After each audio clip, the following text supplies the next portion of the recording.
So that's my caveat. Okay, got it. You made a lot of really good points. So a man living in his mama house means he's low value, but can still be high functioning. High functioning and high value man are two different things. High valued man is more about value. What are you offering financially? What can you do for me? How can you provide for me? It has nothing to do with emotions. This is why you have a lot of high valued women and men who are extremely low functioning.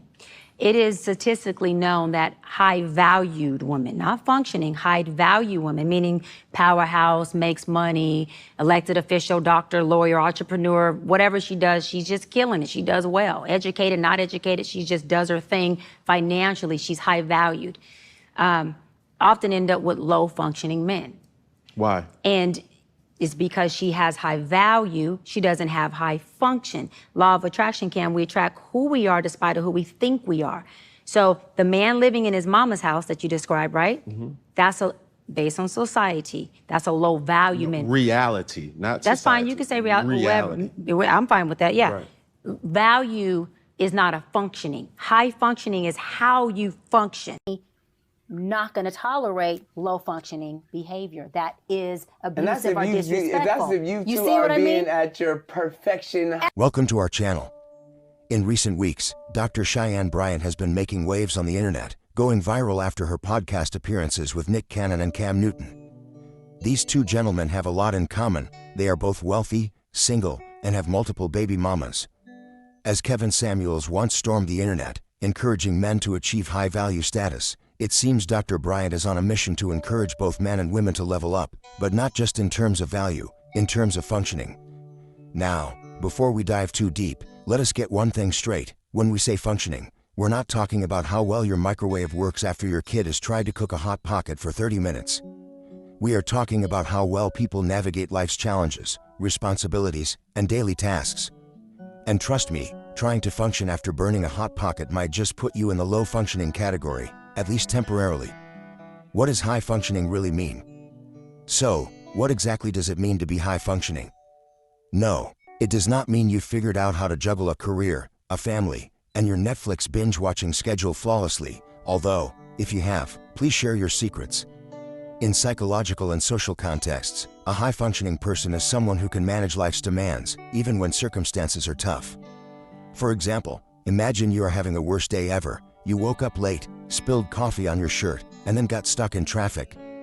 A high-functioning person might take a deep breath, turn up the radio, and still manage to nail that big presentation at work. A low-functioning person, on the other hand, might just break down and wonder why the universe hates them. The term high-functioning is often used in various contexts.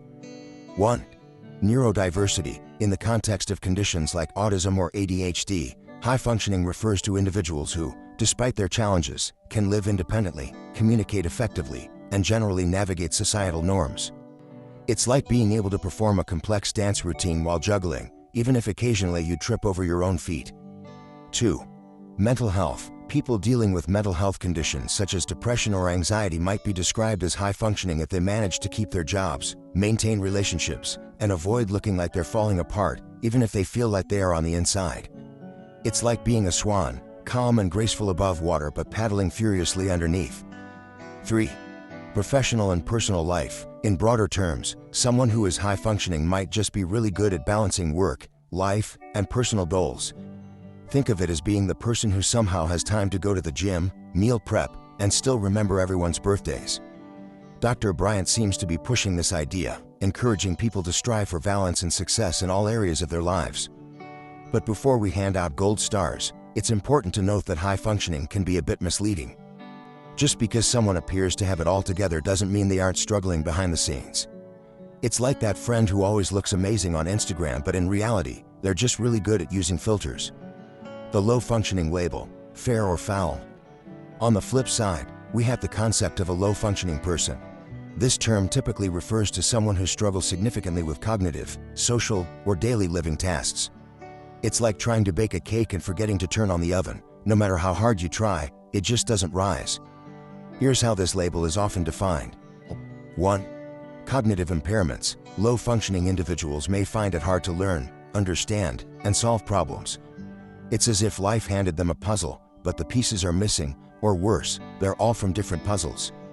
2. Communication challenges. These individuals might struggle to express themselves or understand others. They could be like that person who sends texts full of autocorrect errors. You get the gist, but you're not quite sure what they're saying. 3. Social interaction difficulties. Low-functioning people might have a hard time making friends or understanding social cues. It's like being the person who laughs at a joke 5 minutes after everyone else has moved on. 4. Adapted behavior limitations. This includes difficulty with daily tasks, like managing money or personal care. Imagine someone who still can't figure out how to use their bank's mobile app. Every day's a new adventure. 5. Dependence on support. These individuals often rely heavily on others for daily living. It's like needing someone to hold your hand while crossing the street, even if it's just a one-way road in a small town. However, in modern psychology, labeling someone as low-functioning is seen as outdated or even stigmatizing. It's like calling someone lazy when in reality, they might be dealing with burnout. Professionals today prefer focusing on a person's strengths and specific needs rather than slapping on a broad label. After all, just because someone struggles in one area doesn't mean they're not capable in another. It's like being bad at math but a genius at organizing a chaotic closet.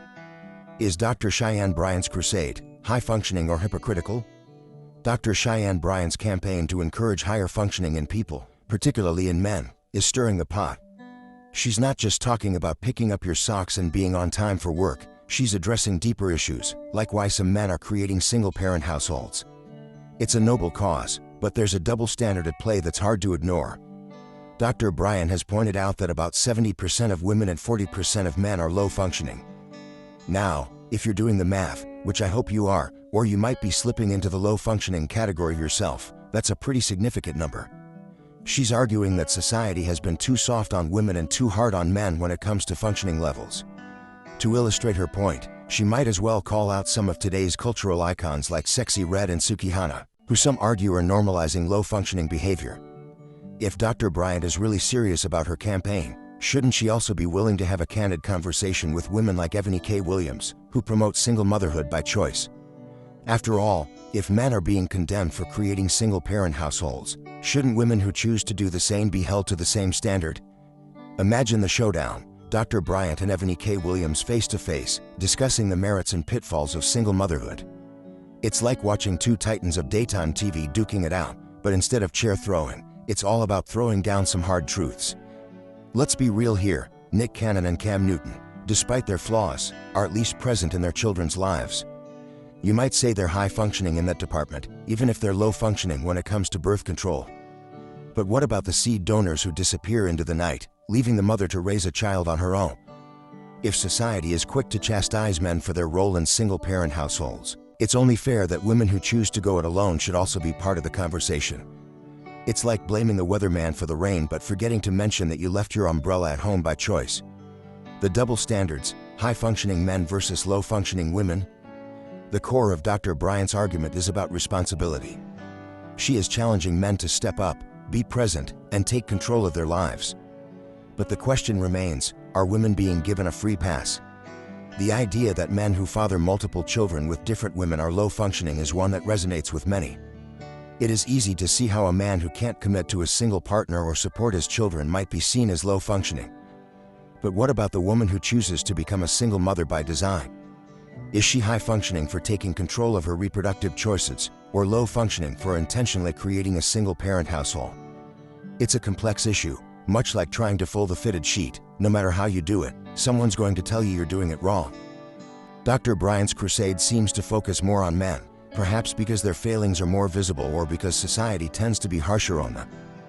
But if we are aiming for a world of high-functioning individuals, shouldn't the same standards apply to everyone, regardless of gender? As we conclusion, the debate rages on as Dr. Cheyenne Bryant continues her campaign. The conversation about high and low-functioning individuals is bound to get even more heated. Whether you are Team Nick and Cam, rooting for men to step up and take responsibility, or you are in Eboni Williams' corner, supporting a woman's right to choose her path, there is no denying that this debate is far from over.